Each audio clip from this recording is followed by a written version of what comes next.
Selamat datang di channel YouTube Kak Sandy, dan kali ini adalah buku Filsafat Ilmu Sebuah Pengantar Populer karya Jujun S. Surya Sumantri dengan kata pengantar Andi Hakim Nasution untuk audiobook episode ke-6. Buat kalian yang belum dengerin episode 1 sampai episode 5, aku saranin buat dengerin dulu biar nggak ketinggalan informasi yang ada di halaman sebelumnya. Buat kalian yang udah dengerin, jangan lupa like, comment, share, dan subscribe untuk membantu aku membangun channel YouTube ini agar lebih semangat lagi upload audiobook di channel YouTube ini. Yuk langsung ke bukunya. Disinilah kita menemukan suatu mata rantai yang penting sekali dalam pengembangan ilmu. Mengapa ada peradaban yang mampu mengembangkan ilmu secara cepat? Mengapa ada peradaban yang secara historis mempunyai tingkat teknologi yang tinggi namun tetap terbelakang dalam bidang keilmuan? Jawab dari pertanyaan ini mungkin dapat dicari dari pola perkembangan selanjutnya dari pengetahuan yang merupakan seni terapan ini. Pada peradaban tertentu, perkembangan seni terapan ini sifatnya kuantitatif, artinya perkembangannya ditandai dengan terkumpulnya lebih banyak lagi pengetahuan-pengetahuan yang sejenis. Sedangkan pada peradaban lain pengembangannya bersifat kualitatif, artinya dikembangkan konsep-konsep baru yang bersifat mendasar dan teoritis. Sebagai ilustrasi, katakanlah umpamanya dua tipe peradaban tersebut sedang mencari obat penyembuh kanker. Peradaban yang berorientasi pada seni terapan akan melakukan penyelidikan secara mencoba-coba dari bermacam-macam daun-daunan atau jenis obat lainnya tanpa ada konsep yang jelas mengenai kegiatannya. Sebaliknya, sebuah peradaban ilmiah akan memusatkan perhatiannya pada penemuan konsep yang akan mengarahkan kegiatan selanjutnya. Mungkin inilah sebab mengapa sebuah peradaban meskipun mempunyai kemampuan dalam seni terapan yang tinggi tidak mampu mengembangkan diri di bidang keilmuan. Soalnya salah satu jembatan yang menghubungkan seni terapan dengan ilmu dan teknologi adalah pengembangan konsep teoritis yang bersifat mendasar yang selanjutnya dijadikan tumpuan untuk pengembangan pengetahuan ilmiah yang bersifat integral. Pengetahuan tentang obat-obatan tradisional umpamanya yang kemanjurannya memang terbukti tidak menjurus ke arah berkembangnya farmakologi sebab tidak terdapat usaha untuk lebih jatuh mengajukan penjelasan teoritis yang asasi mengenai proses yang terjadi. Dengan demikian, pengetahuan yang satu terpisah dan pengetahuan yang lain tanpa diikat oleh suatu konsep yang mampu menjelaskan secara keseluruhan. Jadi kalau obat-obatan tradisional berusaha menyembuhkan kanker dengan berbagai macam ramuan dan campuran secara mencoba-coba, maka farmakologi modern berusaha menembus kemacetan dalam pengobatan penyakit ini lewat pengembangan konsep dasar dalam pengembangan sel, terutama di bidang keilmuan biologi molekuler. Ilmu memang kurang berkembang dalam peradaban timur karena aspek kultural yang tidak terlalu menganggap penting cara berpikir ilmiah. Bagi masyarakat timur, maka filsafat yang paling penting adalah berpikir etis yang menghasilkan kearifan atau wisdom. Akal sehat dan cara coba-coba mempunyai peranan penting dalam berusaha manusia untuk menemukan penjelasan mengenai berbagai gejala alam. Ilmu dan filsafat dimulai dengan akal sehat sebab tak mempunyai landasan yang permulaan lain untuk berpijak. Tiap peradaban betapapun primitifnya mempunyai kumpulan pengetahuan yang berupa akal sehat. Randall dan Buckler mendefinisikan akal sehat sebagai pengetahuan yang diperoleh lewat pengalaman secara tidak sengaja yang bersifat sporadis dan kebetulan. Sedangkan karakteristik akal sehat diberikan oleh Titus sebagai berikut. Yang pertama, karena landasannya berakar pada adat dan tradisi, maka akal sehat cenderung untuk bersifat kebiasaan dan pengulangan. Yang kedua, karena landasannya berakar kurang kuat, maka akal sehat cenderung untuk bersifat kabur dan samar-samar. Dan yang ketiga, karena kesimpulan yang ditariknya sering berdasarkan asumsi yang tidak dikaji lebih lanjut, maka akal sehat lebih merupakan pengetahuan yang tidak teruji. Berdasarkan akal sehat adalah amat masuk akal setelah beberapa kali mengalami terbit dan terbenarnya matahari untuk menyimpulkan bahwa matahari berputar mengelilingi bumi. Itulah sebabnya banyak penemuan ilmuwan yang mula-mula sukar diterima oleh masyarakat sebab bertentangan dengan akal sehat, seperti penemuan bahwa bukan matahari yang mengelilingi bumi melainkan sebaliknya. Perkembangan selanjutnya adalah tumbuhnya rasionalisme yang secara kritis mempermasalahkan dasar-dasar pikiran yang bersifat mitos. Menurut Popper, maka Tahap ini adalah penting sekali dalam sejarah berpikir manusia yang menyebabkan ditinggalkannya tradisi yang bersifat dogmatik yang hanya memperkenalkan hidupnya satu doktrin yang digantikan dengan doktrin yang bersifat majemuk atau pluralistik, yang masing-masing mencoba menemukan kebenaran secara analisis yang bersifat kritis. Jadi pada dasarnya rasionalisme memang bersifat majemuk dengan berbagai kerangka pemikiran yang dibangun secara deduktif di sekitar objek pemikiran tertentu. Dalam menafsirkan suatu objek tertentu, maka berkembanglah berbagai pendapat, aliran, teori, dan mazhab filsafat. Dalam keadaan seperti ini, maka sukar sekali bagi kita untuk memilih mana dari sejumlah penjelasan yang rasional tersebut yang memang benar, sebab semuanya dibangun di atas argumentasi yang bersifat koheren. Mungkin saja kita bisa mengatakan bahwa argumentasi yang benar adalah penjelasan yang mempunyai kerangka berpikir yang paling meyakinkan. Namun, hal ini pun tidak bisa memecahkan persoalan sebab kriteria penilaiannya bersifat nisbi dan tidak bisa terlepas dari unsur subjektif. Di samping itu, rasionalisme dengan pemikiran deduktifnya sering menghasilkan kesimpulan yang benar bila ditinjau dari alur-alur logikanya, namun ternyata sangat bertentangan dengan kenyataan yang sebenarnya. Aristoteles umpamanya menyimpulkan bahwa wanita mempunyai gigi dan jumlah lebih sedikit bila dibandingkan dengan pria. Padahal Gerutu Bertrand Russell buat orang seperti dia yang kawin 2 kali seharusnya lebih tahu tentang itu. Kelemahan dalam berpikir rasional seperti itulah yang menimbulkan berkembangnya empirisme yang menyatakan bahwa pengetahuan yang benar itu didapat dari kenyataan pengalaman. Dipelopori oleh filsuf-filsuf Inggris, maka berkembanglah cara berpikir yang menjauhi spekulasi teoritis dan metafisis. Metafisis menurut David Hume pada tahun 1711 sampai 1776 adalah khayalan dan dibuat-buat, yang selayaknya diumpamakan ke lidah api yang menjilat. Namun cara berpikir ini pun tidak luput dari kelemahan, sebab atas dasar apa kita bisa menghubungkan berbagai faktor dalam suatu hubungan kausalitas? Berdasarkan metode induktif yang didukung oleh teknik statistika yang paling rumit, dengan mudah umpamanya dapat disimpulkan bahwa kambing kencing di IKIP Rawamangun berkorelasi dengan banjirnya kampus Universitas Jayabaya. Namun apakah arti semua ini? Penjelasan apakah yang bisa diajukan oleh data empiris yang ternyata secara induktif menunjukkan korelasi? Ilmu mencoba menafsirkan gejala alam dengan mencoba mencari penjelasan tentang berbagai kejadian. Dalam usaha menemukan penjelasan ini, terutama penjelasan yang bersifat mendasar dan postulasional, maka ilmu tidak bisa melepaskan diri dari penafsiran yang bersifat rasional dan metafisis. Pengkajian ilmu yang sekadar pada kulit luarnya saja, tanpa berani mengemukakan postulat-postulat yang bersumber penafsiran metafisik, tidak akan memungkinkan kita sampai kepada teori fisika nuklir. Paling-paling mendapatkan pengetahuan yang tidak berbeda jauh dari akal sehat yang lebih maju. Ilmu mempunyai 2 buah peranan, ujar Bertrand Russell, pada satu pihak sebagai metafisika, sedangkan pada pihak lain sebagai akal sehat yang terdidik atau educated common sense. Lalu bagaimana caranya agar kita dapat mengembangkan ilmu yang mempunyai kerangka penjelasan yang masuk ke akal dan sekaligus mencerminkan kenyataan yang sebenarnya? Berkembanglah dalam kaitan pemikiran ini metode eksperimen yang merupakan jembatan antara penjelasan teoritis yang hidup di alam rasional dengan pembuktian yang dilakukan secara empiris. Metode eksperimen dikembangkan oleh sarjana-sarjana muslim pada abad keemasan Islam ketika ilmu dan pengetahuan lainnya mencapai kulminasi antara abad 9 dan 12 Masehi.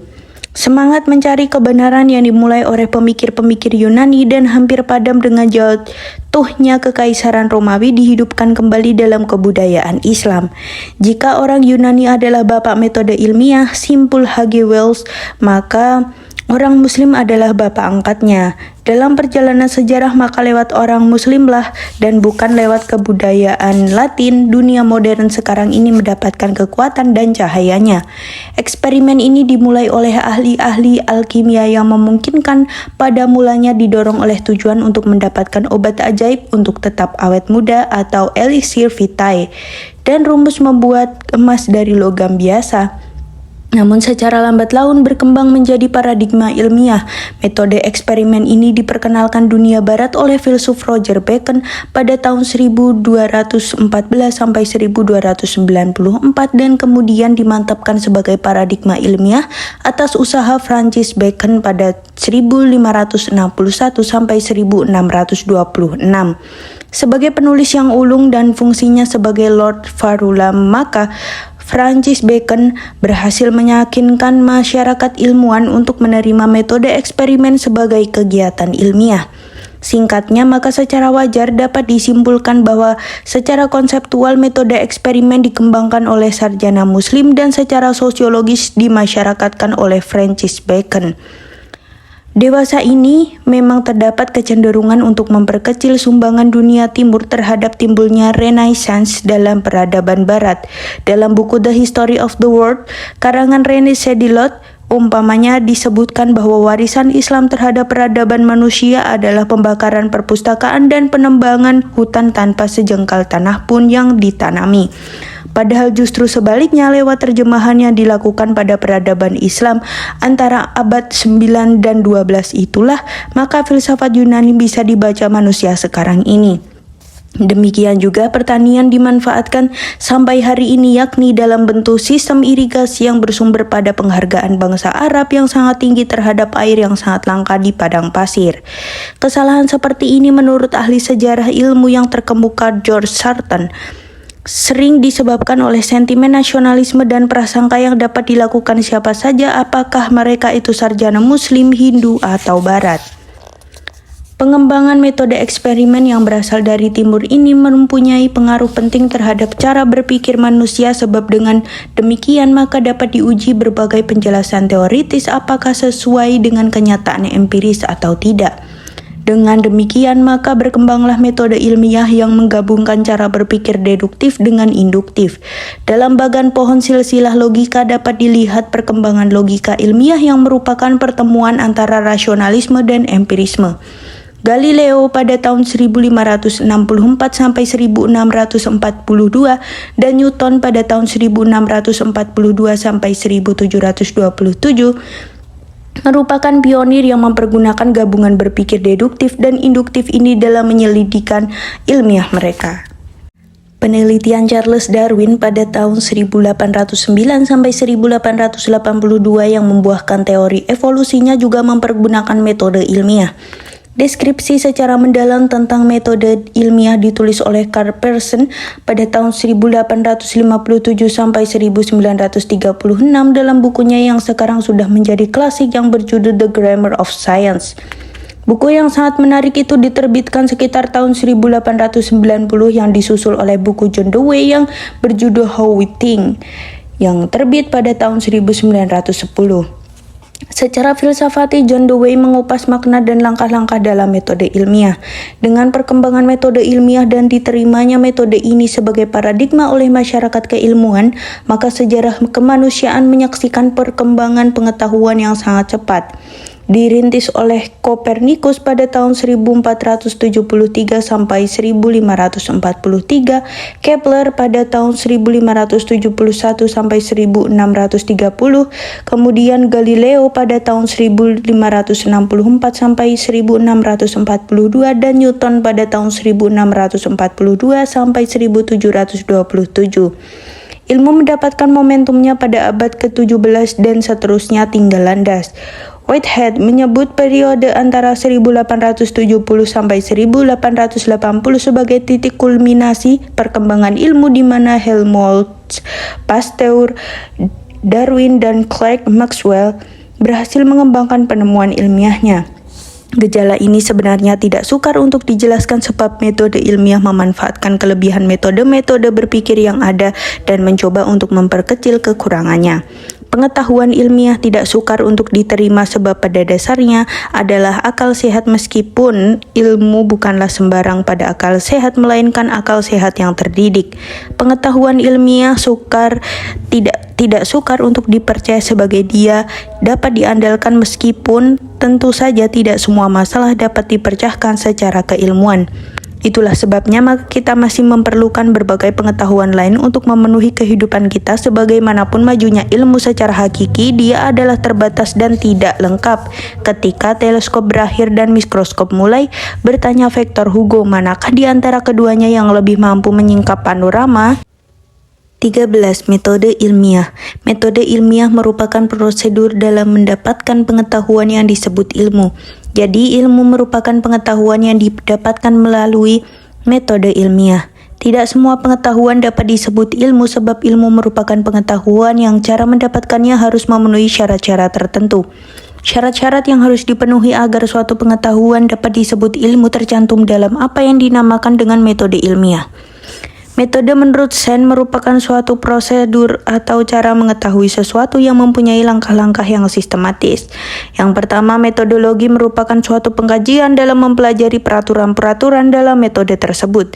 Yang kedua, jadi metodologi ilmiah merupakan pengkajian dari peraturan-peraturan yang terdapat dalam metode ilmiah.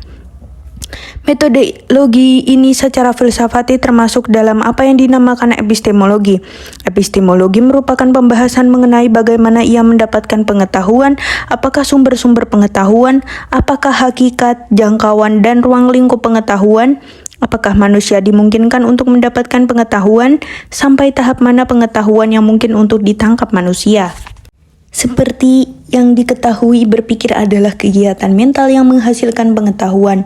Metode ilmiah merupakan ekspresi mengenai cara bekerja pikiran. Dengan cara bekerja ini, maka pengetahuan yang dihasilkan diharapkan mempunyai karakteristik-karakteristik tertentu yang diminta oleh pengetahuan ilmiah yang bersifat rasional dan teruji, memungkinkan tubuh pengetahuan yang disusunnya merupakan pengetahuan yang dapat diandalkan.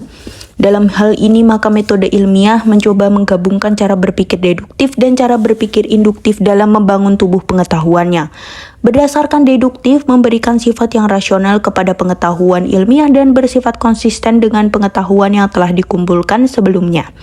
Secara sistematik dan kumulatif, pengetahuan ilmiah disusun setahap demi setahap dengan menyusun argumentasi mengenai sesuatu yang baru berdasarkan pengetahuan yang telah ada. Dengan demikian, maka ilmu merupakan tubuh pengetahuan yang tersusun dan terorganisasikan dengan baik sebab penemuan yang tidak teratur dapat diibaratkan sebagai rumah atau batu bata yang tercerai-berai. Secara konsisten dan koheren, maka ilmu mencoba memberikan penjelasan yang rasional kepada objek yang berada dalam fokus penelaahan. Penjelasan yang bersifat rasional ini dengan kriteria kebenaran koherensi tidak memberikan kesimpulan yang bersifat final sebab sesuai dengan hakikat rasionalisme yang bersifat pluralistik, maka dimungkinkan disusunnya berbagai penjelasan terhadap suatu objek pemikiran tertentu. Meskipun argumentasi secara rasional didasarkan kepada premis-premis ilmiah yang telah teruji kebenarannya, namun dimungkinkan pula pilihan yang berbeda dari sejumlah premis ilmiah yang tersedia yang dipergunakan dalam penyusunan argumentasi. Oleh sebab itu, maka dipergunakan pula cara berpikir induktif yang berdasarkan kriteria kebenaran korespondensi. Teori korespondensi menyebutkan bahwa suatu pernyataan dapat dianggap benar sekiranya materi yang terkandung dalam pernyataan itu bersesuaian atau berkorespondensi dengan objek faktual yang dituju oleh pernyataan tersebut. Atau dengan kata lain, suatu pernyataan adalah benar bila terdapat fakta-fakta empiris yang mendukung pernyataan itu. Sekiranya seseorang menyatakan bahwa salju itu berwarna putih, maka pernyataan itu adalah benar sekiranya terdapat kenyataan yang mendukung isi pernyataan tersebut, yakni bahwa dalam daerah pengalaman kita memang terdapat diuji bahwa salju itu benar-benar berwarna putih. Bagi mereka yang sudah biasa melihat salju, maka pengujian semacam ini tidaklah terlalu berarti. Namun bagi mereka yang belum pernah melihat salju, maka pengujian secara empiris mempunyai suatu makna yang lain. Hal ini akan mempunyai arti yang lebih lagi sekiranya seseorang menyatakan umpamanya bahwa terdapat partikel X dalam atom yang sebelumnya belum diketahui manusia. Pengajuan secara empiris dan pernyataan semacam ini jelas bersifat imperatif, sebab bagaimana kita semua dapat mempercayai kebenaran pernyataan itu bila tak ada seorang pun yang telah melihat partikel X itu sebelumnya. Keadaan seperti ini sering terjadi dalam pengkajian masalah keilmuan, yakni bila kita dihadapkan dengan pernyataan-pernyataan yang secara empiris belum kita kenali. Dan justru Disinilah sebenarnya esensi dari penemuan ilmiah, yakni bahwa kita mengetahui sesuatu yang belum pernah kita ketahui dalam pengkajian ilmiah sebagai kesimpulan dalam penalaran deduktif. Penemuan yang satu akan mengakibatkan penemuan yang lain dengan penarikan kesimpulan secara deduktif.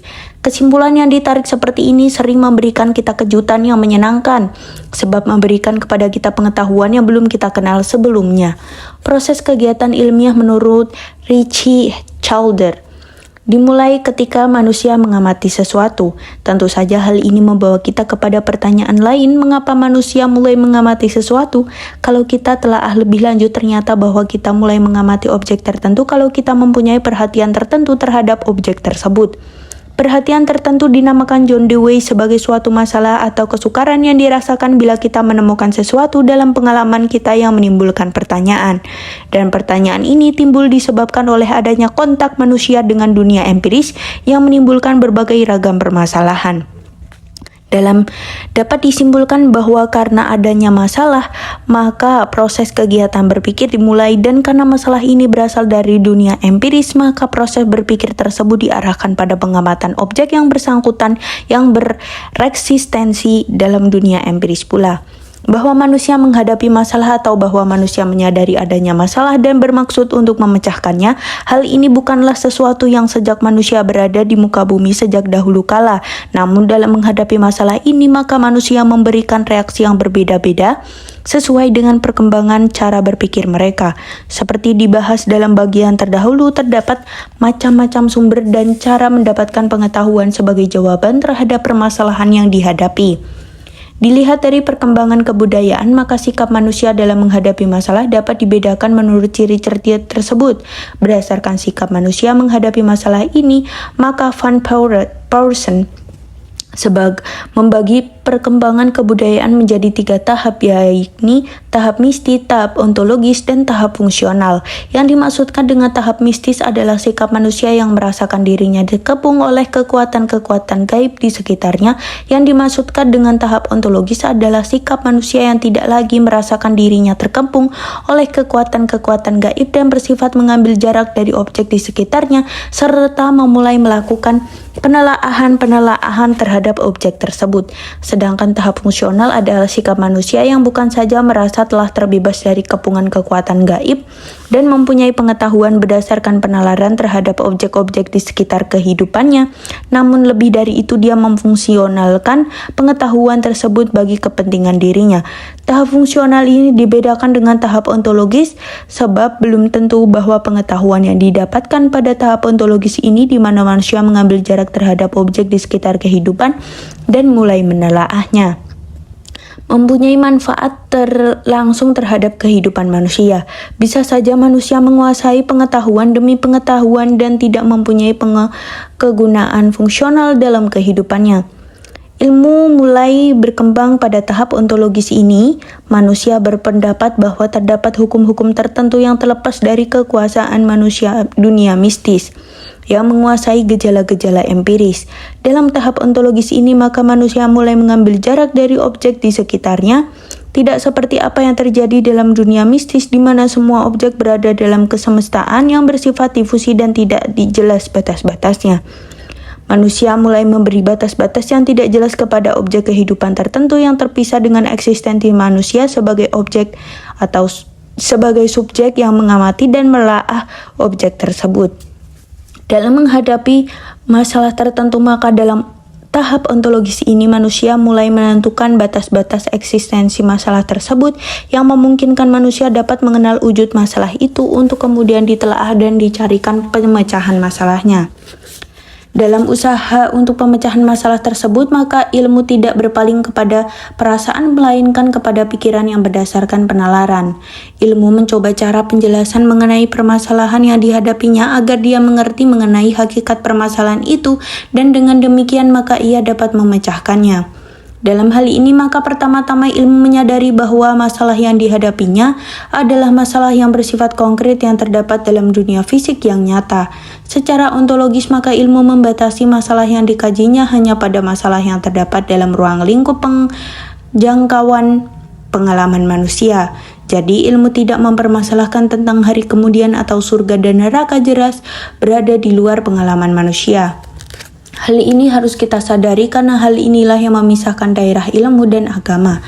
Agama berbeda dengan ilmu mempermasalahkan pula objek-objek yang berada di luar pengalaman manusia, baik sebelum manusia ini berada di muka bumi seperti mengapa manusia diciptakan, maupun sesudah kematian manusia, seperti apa yang telah setelah adanya kebangkitan kembali. Perbedaan antara lingkup permasalahan yang dihadapinya juga menyebabkan perbedaannya metode dalam memecahkan masalah tersebut. Perbedaan ini harus diketahui dengan benar untuk dapat menempatkan ilmu dan agama dalam perspektif yang sesungguhnya. Tanpa mengetahui hal ini maka mudah sekali kita terjatuh ke dalam kebingungan, padahal dengan menguasai hakikat ilmu dan agama secara baik, kedua pengetahuan ini justru akan bersifat saling melengkapi.